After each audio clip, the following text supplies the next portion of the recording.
Boker Tov, Shavua Tov, mes chers amis, en ce début de semaine, dernière semaine d'ailleurs du mois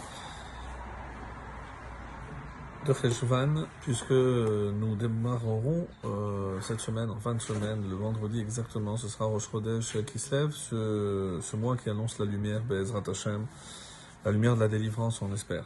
Alors, toujours dans le Kohelet, dans l'Ecclésiaste, nous allons terminer ce qui est considéré par les différents commentaires comme une introduction à l'ouvrage. En effet, nous allons voir que au verset 12, il y a comme un début véritable de cette œuvre, en disant « Ani Kohelet », il se présente et on change la façon de s'exprimer, alors que jusqu'à présent c'était des enseignements. Là maintenant, on va passer à la première personne, Ani, moi Kohelet, et on avait expliqué, rappelez-vous, que Kohelet est aussi un des prénoms de Shlomo Ameler. Et on était arrivé au verset 10, Yud, qui disait Yesh davar shiyomar re'e zechadash. Ça vient comme la suite de ce qui précédait, en rappelant, je cite le verset 9, ce qui a été et ce qui sera, ce qui a été fait, c'est ce qui se fera, et il conclut par cette phrase ô combien connue, Ve'en kol chadash tachat hashemesh, et il n'y a rien de nouveau sous le soleil. Alors, maintenant on dit, si jamais yesh davar sheyomar re'e zechadash hu, si qu'il y ait quelque chose dont on dise voici, ceci est nouveau, kvar haya les olamim. Cela a déjà été les olamim, on va traduire aux siècles qui furent, asher haya milefanenu, donc qui furent avant nous. Donc c'est une perpétuelle répétition, il n'y a rien de nouveau sous le soleil, c'est-à-dire, et surtout au niveau du comportement humain, on sait qu'il est capable de refaire les mêmes erreurs à répétition, donc on voit qu'il est extrêmement difficile de changer la nature humaine. Ça c'est d'après, on va dire, le pshat, le sens simple. Je termine ce passage et ensuite je vous propose une autre interprétation. Et pourquoi je ne peux pas dire que c'est nouveau? Parce que Ki en zichron la rishonim. Le verset 11, il n'y a pas de souvenir des anciens. Vegam la acharonim sheiyu. Et non plus de ceux qui viendront après, de la postérité qui sera. Lo yihye lahem zikaron. Il n'y aura pas de souvenir. Aim sheyiyu lacharona. Chez ceux qui seront après. Donc on a l'impression qu'il insiste énormément. C'est comme ça qu'on explique. Pardon. Que la raison pour laquelle on ne peut rien considérer comme nouveau, c'est que, encore une fois, c'est une éternelle répétition.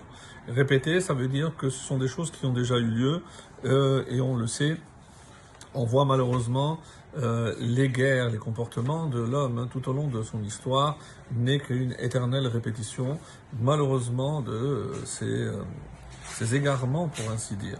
Alors, il y a un commentaire d'un Rav qui s'appelle Rabbi Moshe David Wali.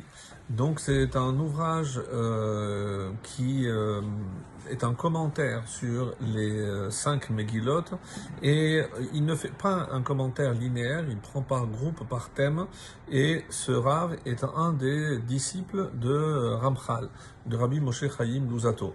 Alors, en fouillant, donc j'ai découvert cet ouvrage, et je ne vais pas revenir sur ce qui a été, même si peut-être de temps en temps je ferai allusion, mais en tout cas sur ce passage, il a une interprétation très originale par rapport au terme qui est utilisé. Kvar haya les olamim. Ça a déjà été. Alors les olamim, nous on a traduit, comme je vous le rappelle, c'est les jours, les siècles qui ont été avant nous. Mais on sait très bien que olam veut dire aussi des mondes. Kvar haya les olamim asher hayom lefanenu. Ça a déjà été dans les mondes qui nous ont précédés.